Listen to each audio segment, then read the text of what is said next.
I feel LeBron is the GOAT is because during pressure times, he still makes the actual right decision versus what us fans and the public wants him to do. And that's what separates, him from Jordan and Kobe, where if you give Jordan and Kobe those Cavs teams, they wouldn't have made the playoffs. They wouldn't have made it to the championship because Jordan would have just averaged 60 and said, the hell with it.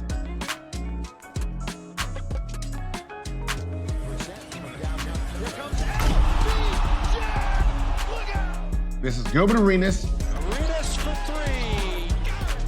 About to break down the king, one and only, LeBron James.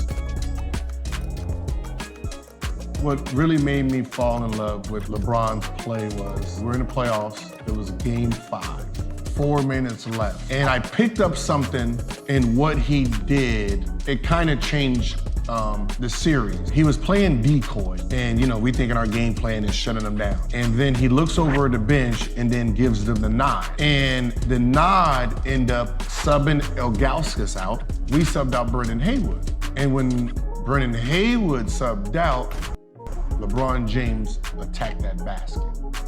Once again, James on a post-up, up fake. But why I fall in love with it is, he decoyed to give everybody else a chance to get involved into the game before he took over. And I just thought that was just like special. Because as soon as I got on the court, I didn't care who was on the court, I'm chucking. Arenas from way downtown. I'm shooting, I'm trying to be aggressive. Knowing that he needed these players throughout this game, he let them eat during moments of the game, while he took a back seat. It took the whole summer to understand what he was doing and realize that was brilliant. To decoy yourself, to get everybody involved, get everyone plays, then you take over, then decoy again, to decoy. Then I realized we never actually guarded this guy. When he wasn't scoring, it was him decoying. He could have scored 70 against us. He could score 70 against everybody else. So what ends up happening is when you actually think you're guarding LeBron, you're actually not guarding LeBron. He's just in decoy mode, letting everybody else get a feel for the game. And that's when I was like, okay, I like this guy. From, year 17, 18 to year 1, what set LeBron apart was his IQ, was his ability to adapt, ability to read. That's what we didn't understand when we was first matching up in the playoffs against him, how smart he really was. So there were times where we're leaving a certain guy open, knowing that no one in their right mind will pass it to him, which he would. Good defense there by no look inside to Williams, and he let it in and he's fouled. And the outcome was great. His film breakdown where I'm watching him at home, he understood the game very well, but I didn't understand and didn't realize then he's willing to sacrifice his name, his integrity of, being bashed to make the right play. Right back in the hands of LeBron James. Shoot trap. Taking it out of his hands. Hughes. Damon Jones puts it in with 4.8 remaining. Damon Jones didn't play game 5, nor game 6 comes in for the last, 20 seconds of the game. We're gonna leave Damon, he's not gonna pass to Damon Jones. Damon Jones hasn't shot the ball in 2 games, and he actually makes that pass, which shows that he believes in his teammates, which gives them the sense that we believe in ourselves too. Jordan would have just averaged 60 and said, the hell with it. He wouldn't have still gave the ball to J.R. Smith after J.R. Smith done did what J.R. Smith has done. But because he still believes in his teammates, they still believe in themselves too during crucial time. And that's what makes LeBron the GOAT. I think that we were spoiled by Jordan. Jordan, open, Chicago with the lead. The grace he brought to the game, his fierceness, the way he ended game. And when Kobe came, we seen Jordan like. So what ends up happening is when you have a player like LeBron who comes into the game, who doesn't have the instincts of Jordan and Kobe, they're gonna take that last shot no matter what. We feel that if you're the best player, you're the star. You're compared to Jordan and Kobe, you should be Jordan and Kobe like, which is not necessarily correct.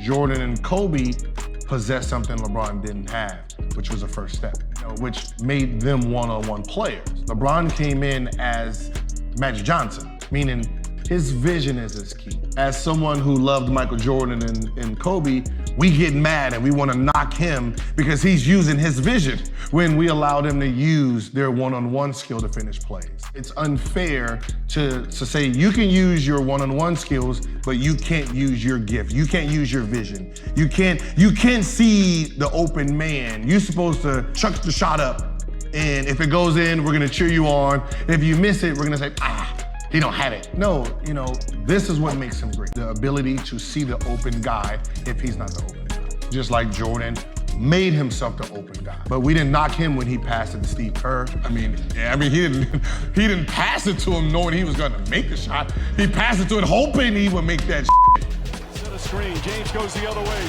drives down the lane, back out to Green. Green for three! Off the mark, no good.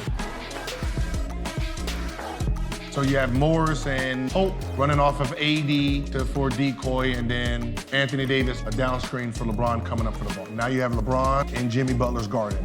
I'm pretty sure Danny Green was supposed to actually set a pick so Duncan Robinson can switch on him.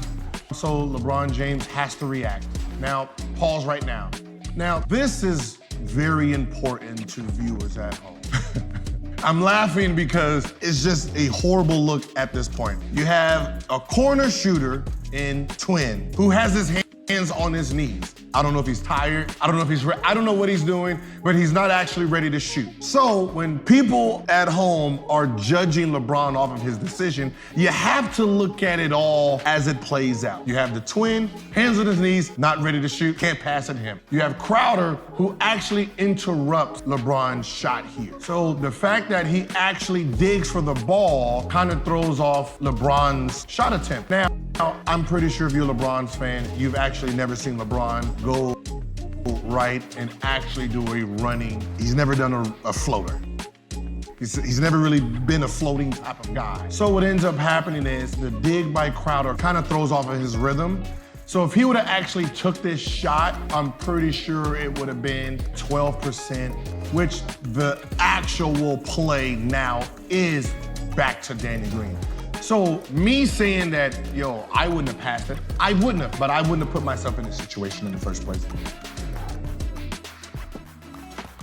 So for us to actually say what LeBron did is a bad decision, I would have took it if you pause it right here and look at the pass he made. If Danny Green makes this shot, LeBron made the best decision that he could ever have made, which is the only decision he was supposed to make.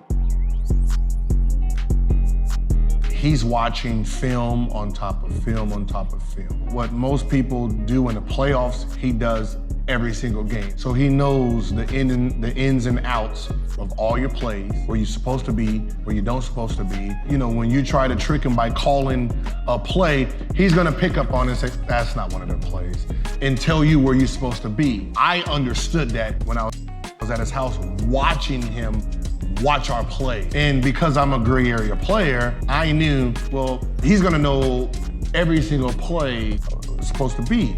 So therefore, for us to, have a one-up on him, we have to go off script sometimes. If you don't understand the game and film and breakdown, you're gonna go into the game behind LeBron's mind.